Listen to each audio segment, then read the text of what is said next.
En nuestras sesiones anteriores estuvimos mirando toda la parte teórica, hablamos de toda la estructuración que nosotros íbamos a tener cuando íbamos a hacer un algoritmo, hablamos también de pseudocódigo. En este momento vamos a empezar a hablar de toda la fundamentación que necesitamos para trabajar nuestro lenguaje de programación. ¿Qué lenguaje de programación vamos a trabajar?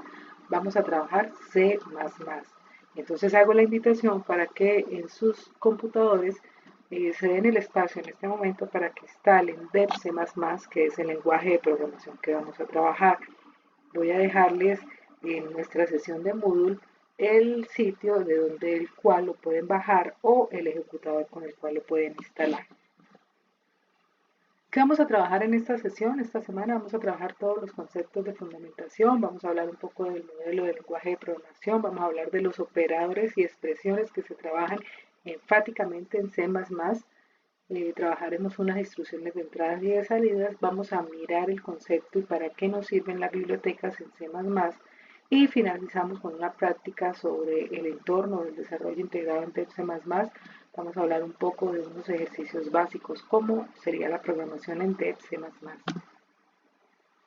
Identificadores. Ya nosotros habíamos hablado sobre el concepto de identificadores, cuál es la sintaxis que debemos tener en cuenta. Recordemos que el primer carácter debe ser necesariamente una letra o en su defecto, si vamos a requerir de un número, entonces tenemos que acudir al guión bajo o guión de piso que llamamos. Aquí tenemos algunos ejemplos de lo que puede y no puede ser un identificador. Vamos a mirar los que están en rojo. ¿Por qué no pueden ser identificadores? Entonces, lugar de nacimiento, observen que tenemos aquí espacios en blanco que no pueden ser utilizados en los identificadores. Aquí tenemos un carácter especial que no está permitido, la ñ tampoco está permitida. Aquí empezamos bien, pero esta tilde hace que este nombre identificador no nos funcione. Aquí tenemos solamente números que no está permitido. Esta es una palabra clave y esta también es una palabra clave que no está permitida.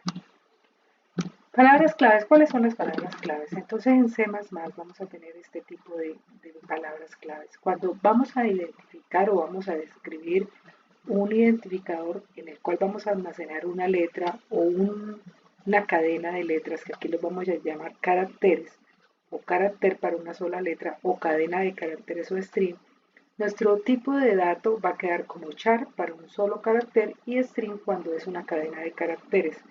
En el caso de el almacenamiento que vamos a hacer es entonces un número, entonces tenemos que mirar o evaluar si es un entero o es un decimal. En el caso de los enteros vamos a mirar si el entero, el tamaño del entero. Entonces hablamos de enteros cortos para el short, hablamos de normales para el int o int y hablamos de los insignos, como en este caso. En el caso de los decimales vamos a hablar de aquellos, tenemos la posibilidad de hacer una precisión simple para un float que me permite hasta 7 posiciones decimales y en el caso del doble, que es la doble precisión que me permite entre 15 y 16 dígitos para la parte decimal. Tenemos los booleanos en los cuales yo puedo trabajar un sí, un no, un verdadero o un falso, que son variables dicotómicas.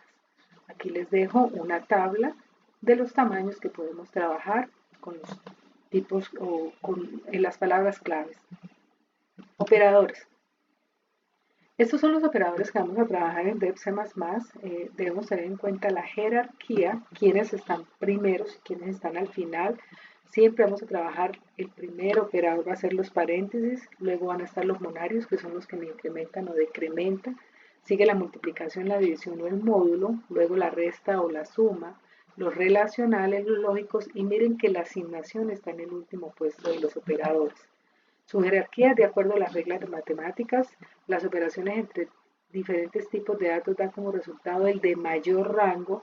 Entre enteros el resultado siempre es un entero. Ojo con esto. Se deben prever el truncamiento de decimales en las divisiones. Para ello se aplica el CAS o conversión forzada. Vamos a mirar un ejemplo. Bueno, en C++ no existe en la parte entera, simplemente tenemos que hacer entonces el truncamiento con CAS. Vamos a citar un ejemplo. Si se tiene un identificador A que se va a llenar con una constante 5 y un identificador B que se va a llenar con una constante 2 y vamos a decirle que son tipo short. Entonces, ¿qué significa el short? Que van a ser unos enteros lo que yo voy a almacenar acá. Este punto y coma en DEP++ me está diciendo que está terminando esta orden que yo estoy dando o esta sentencia. Y luego defino un float como C, o sea que este identificador C va a almacenar decimales, este identificador B y este identificador A va a almacenar enteros. Si yo quiero hacer la división sin truncamiento, entonces C es igual a, porque C es un float, o al float que da de A sobre B. Entonces, en C, que es el identificador que yo llamé o definí como float, voy a llevar la división entre el entero A y el entero B, que eso me da 2.5. Pero si yo solamente necesito definir la panta entera, ¿cómo lo puedo hacer? Pues C lo defino como un short, ya no como un float para decimales. Entonces short, C es igual a short A sobre B. Entonces divido 5 sobre 2 y el resultado sería solamente la parte entera. Ojo que no, él no está haciendo, llevando la siguiente unidad decimal, que a veces los estudiantes tienden a confundir eso. Ah, ok, como me da 2.5 y yo voy a trabajar el entero, entonces lo subo a 3. No, él solamente está haciendo truncamiento de la parte entera. Identificadores de incremento y de decremento. Entonces, más X, primero se incrementa y luego se compara cuando yo quiero llenar o hacer una comparación. O al contrario, X primero se compara y luego se incrementa. Vamos a mirar un ejemplo de esto que les quiero decir. El operador monario, no importa si lo precede o lo sucede, siempre va a cambiar porque él siempre me está diciendo que tengo que hacer un cambio, que tengo que hacer un incremento o un decremento. La asignación es el último operador, como les mencionaba en unas diapositivas atrás. Por eso el programa lo primero que va a encontrar es el operador monario. Entonces obliga a la instrucción primero a incrementar y luego a asignar. Vamos a ver un ejemplo. Operadores de incremento. Si x es igual a 3, yo tengo en la siguiente línea y igual a más x. ¿Qué es lo primero que va a suceder entonces? Primero el monario y luego la asignación. Entonces, x ahora vale 4 y y, que está asignando el valor de x a y, también vale 4. Entonces, más x, lo primero que hace es que incrementa y luego asigna. Ahora tengo y igual a x más 4. X ahora es 5 y y es 4. ¿Por qué? Porque x primero encuentra la x. Si la x valía 4 que venía de acá, entonces queda con 4 y luego la x se incrementa en 5. Otro ejemplo, x igual a 1. Y más x. Entonces, ¿qué hacemos? La x vale 2 porque se va a incrementar y la y se le asigna el valor que tiene x, que es 2. Más x, la x primero se incrementa y luego se asigna. Ahora y igual a x más. ¿Cómo quedaría entonces? La x ahora vale 3 y y vale 2, que era el valor que traía de acá porque hace la asignación. X más primero encuentra la x y si la x valía 2, que venía de acá, queda entonces con 2 y luego la x se incrementa entonces a 3. Y igual a más x. Seguimos aquí entonces. Entonces, la más x, primero la x se incrementa y luego se le asigna la x. Entonces, ¿cuánto valía la x aquí? La x valía 3. Como se hace el incremento, la x queda valiendo 4 y la y que hace la asignación vale 4. Si hacemos nuevamente y igual a x más, ¿cómo quedaría entonces? X más primero encuentra la x y como la x valía 4 de acá, entonces la y vale 4 y la x incrementa 5. X siempre cambia, note que la x en todo momento estuvo cambiando porque se está acompañando de un operador monario. El problema es cuando está involucrada en una asignación porque es el último operador. Entonces, cuando ella está involucrada, este operador monario está involucrado con una asignación, hay que tener en cuenta entonces que primero va el monario, luego va la asignación. Para que realmente se haga el incremento o decremento, el operador cuando está involucrado en una asignación tiene que preceder el operador monario. O sea, tiene que estar antes de la x. Entonces, para que se dé primero el incremento o el decremento, el operador cuando está involucrado en una asignación tiene que preceder entonces el operador binario. Elementos de lenguaje. Entonces, ¿qué vamos a tener en cuenta? Entonces, una instrucción. ¿Qué es una instrucción? Es la expresión que se ejecuta en un programa. Finaliza, como les decía anteriormente, con punto y coma, y para ver las instrucciones se pone entonces las llaves. Entonces, declaración. ¿Qué es declaración? Es asociar un identificador a un tipo de dato, que era lo que venimos haciendo atrás. Entonces, ¿cuál es el orden? Primero va el tipo de dato y luego va el nombre del identificador. Por ejemplo, short A, float N1, float N2 y float N3. ¿Qué significa? Que entonces el identificador A tiene un tipo de dato short, aquí está la con punto y coma finalizando la instrucción, y entonces ahora paso a que estos identificadores N1, N2 y N3 tienen tipo de dato float. Char género, entonces carácter string, nom. Entonces, ¿qué significa? Que voy a tener un identificador llamado género que va a ser tipo char, o sea que solamente va a almacenar una letra. Carácter string nom o char nom 30. Estas son dos formas en que yo las puedo definir. O le digo que sea un char, pero le digo que el tamaño es 30 y el identificador va a ser con nombre chon. No. O le puedo decir que sea un string al identificador no. Constantes simbólicas es la expresión que permite definir un valor que no cambia durante todo el programa.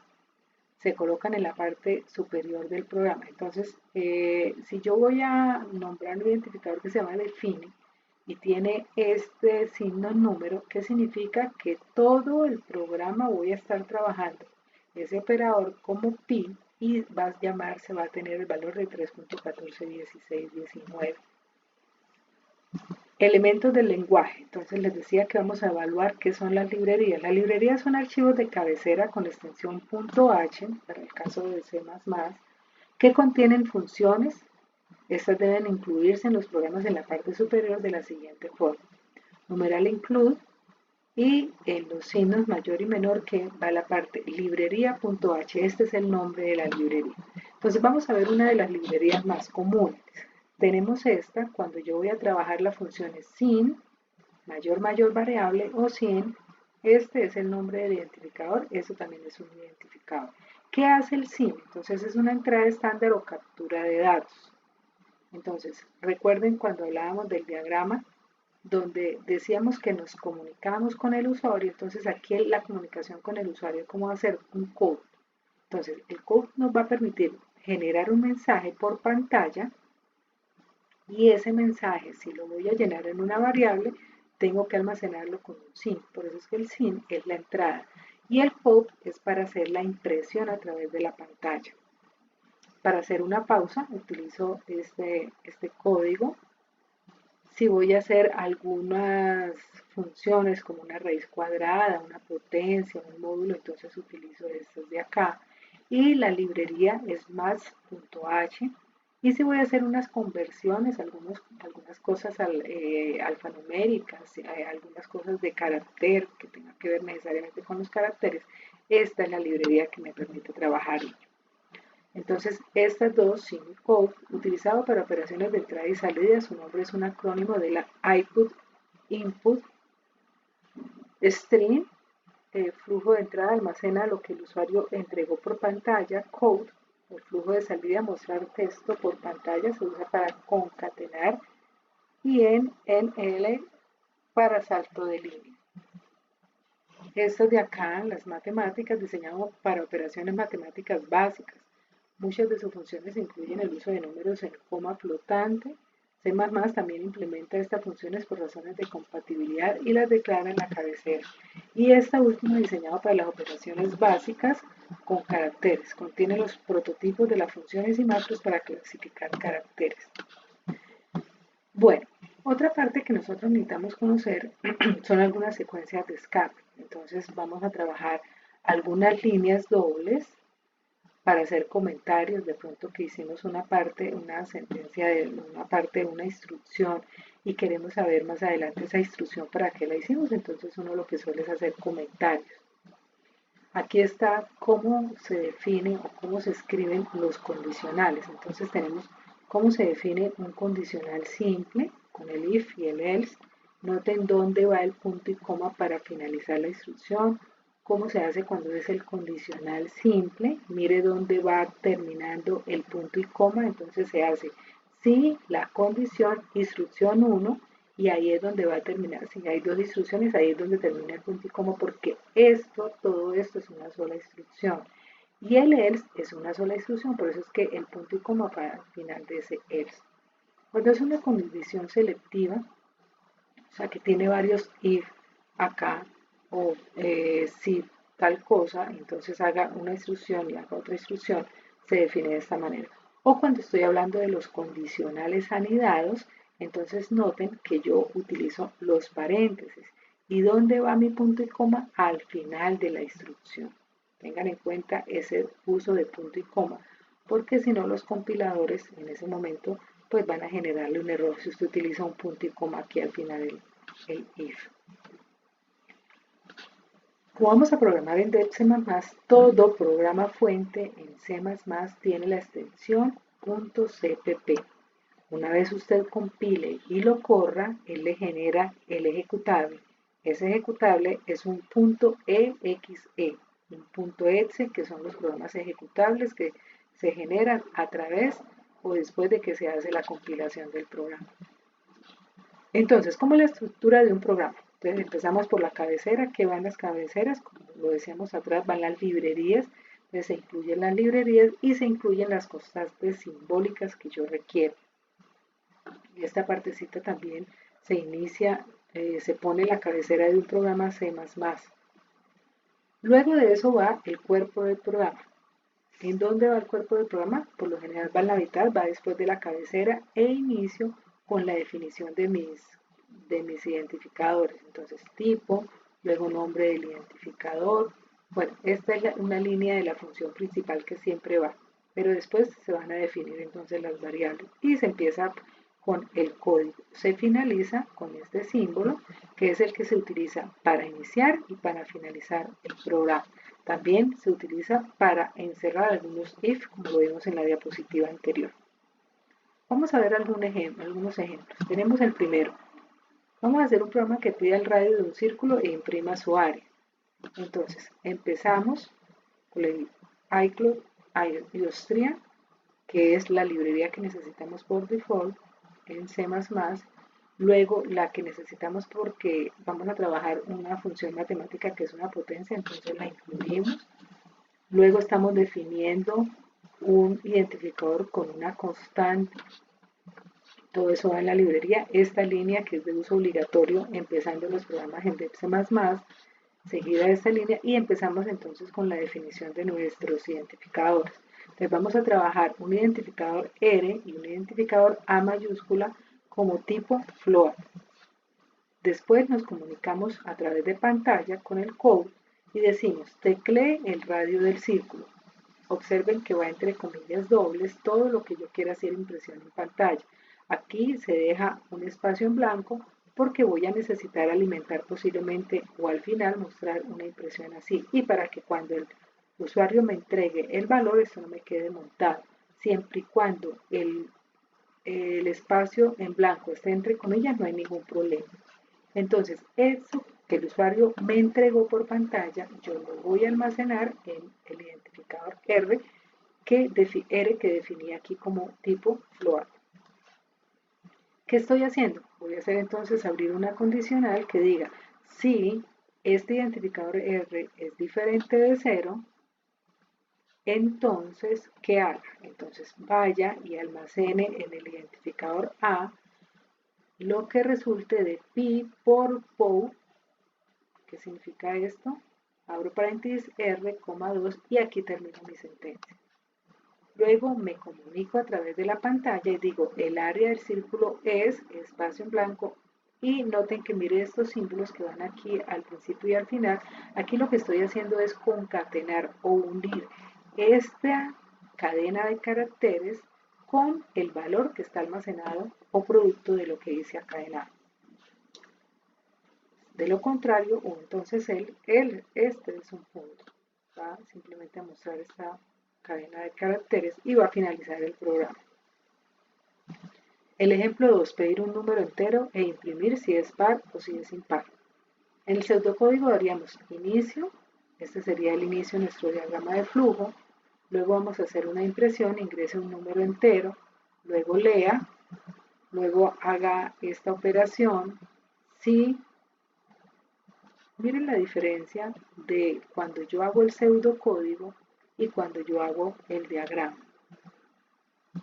Si, no imprime, si es sin, si este condicional se cumple, muestre por pantalla impar, si no muestre por pantalla impar, finalizo el programa y le hago un fin. Vamos a hacer este ejercicio en Deb C++. Los veo en clase.